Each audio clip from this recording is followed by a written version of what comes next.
New Year check. So lately I've been thinking about, I'm sorry, this lighting.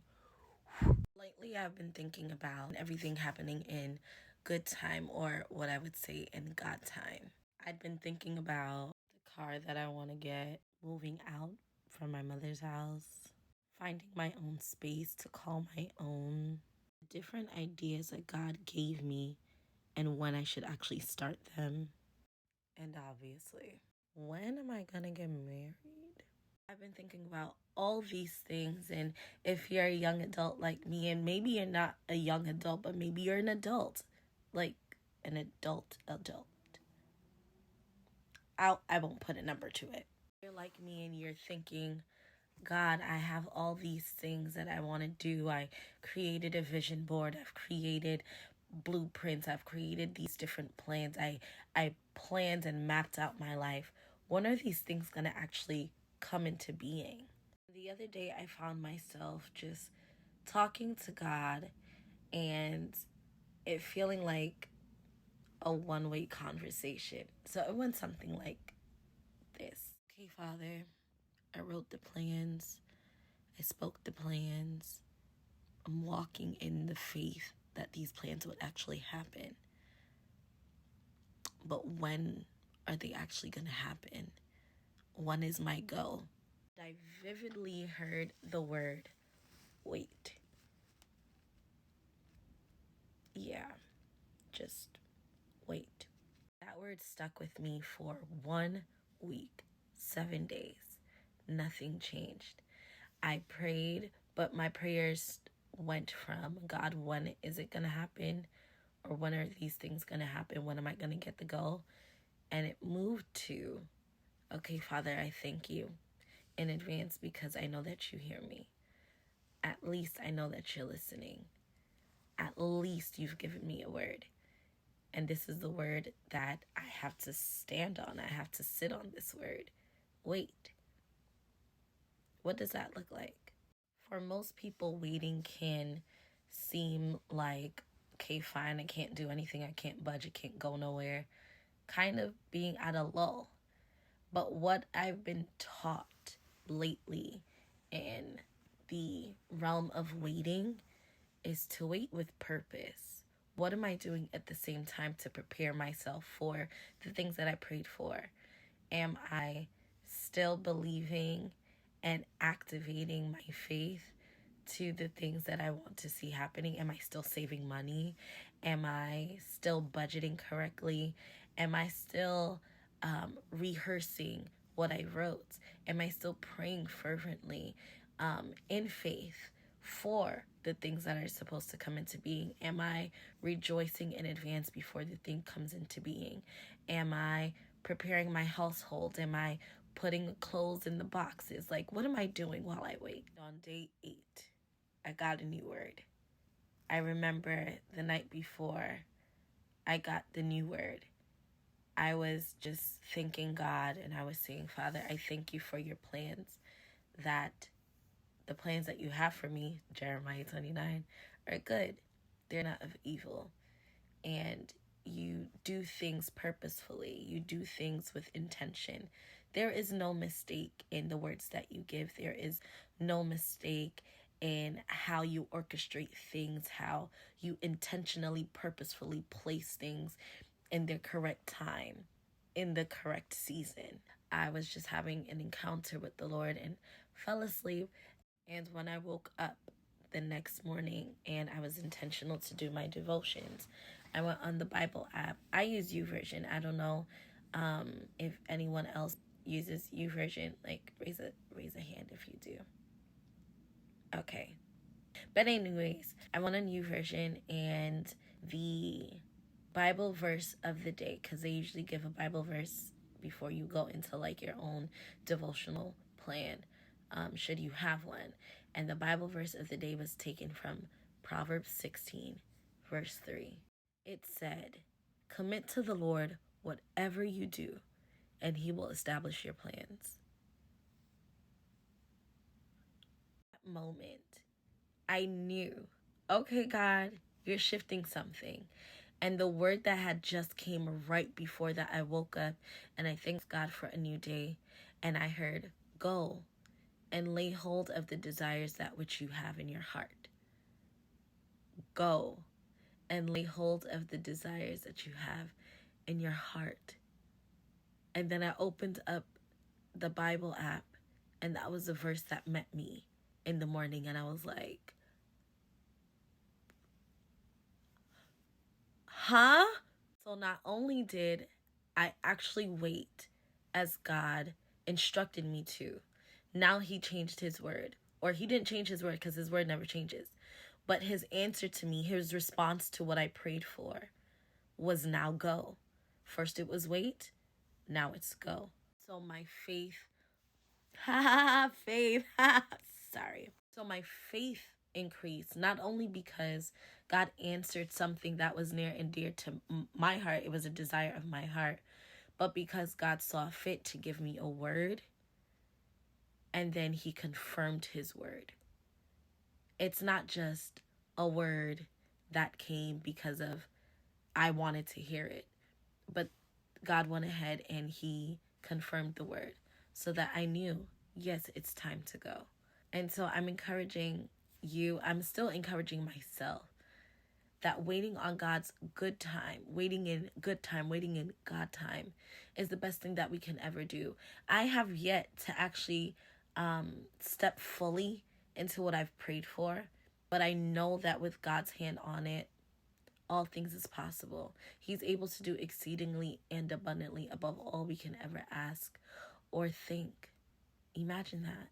We think of the desires of our hearts. We want to drive a nice car. We want to live in a nice home. We want to have family. We want to be loved by a significant other, a spouse who is God orchestrated, God ordained, God put together. But are we willing to wait for those things? Are we willing to continue planning, continue rehearsing, continue practicing? Are we willing to wait no matter how long it takes? And I'm definitely one to testify and saying that waiting is hard. We're human, and we also live in a society that's microwave, like, let's go. Things need to be processed real quick. And we also think about the Heavenly Father. He says 1,000 years to us is but a day to him.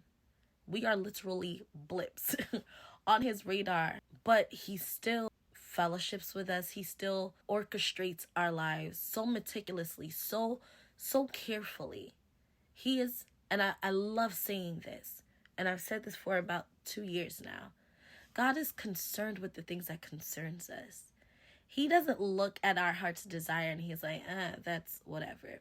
The most that God would say is, that's not big enough. That box that you're in, that you're trying to put me in, this limit that you're trying to place, it's too little for me. I'm a big God. Magnify where you're trying to go. Magnify those dreams, because I've placed bigger dreams in you. That's the most he would say.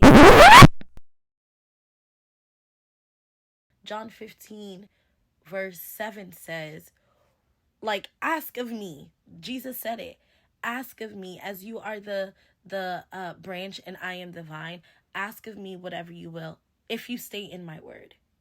If you stay in my word, ask of me whatever you should desire, and it will be done for you. It didn't say you will go out and do it. It didn't say you will go out and struggle for it. His word did not say you will go out and labor on the field until you get what you desired. No. When you stay connected to the vine as you are the branch, as we stay connected to the vine, we can ask the Father whatever we desire. Now, that's also tricky, because is what you desire what God desires for you? It's so important for us to stay connected with prayer, with fasting, getting in his word, knowing his heartbeat, so we can know what his desires are for us. And guess what? The desires God have for us it's not minuscule. It's not little. It's not tiny. He has big and great desires for us to achieve things on this world so others can see his good work. just so that others can see his good work, so that he at the end of the day gets glorified, so that at the end of the day he gets all the attention, all the praise, because it's not of our own doing. If anything is done out of our own doing, if we were able to, if our hands only were able to put up this building, put up the buildings that we live in, it would collapse. What do we need? We need other ingredients, other materials to keep the building. We need builders, we need contractors, we need the blueprint, we need cement and all that other fine building material stuff that I don't know. Rulers. We need rulers to get accuracy. Okay? But we can't do it by ourselves. We can't do nothing by ourselves.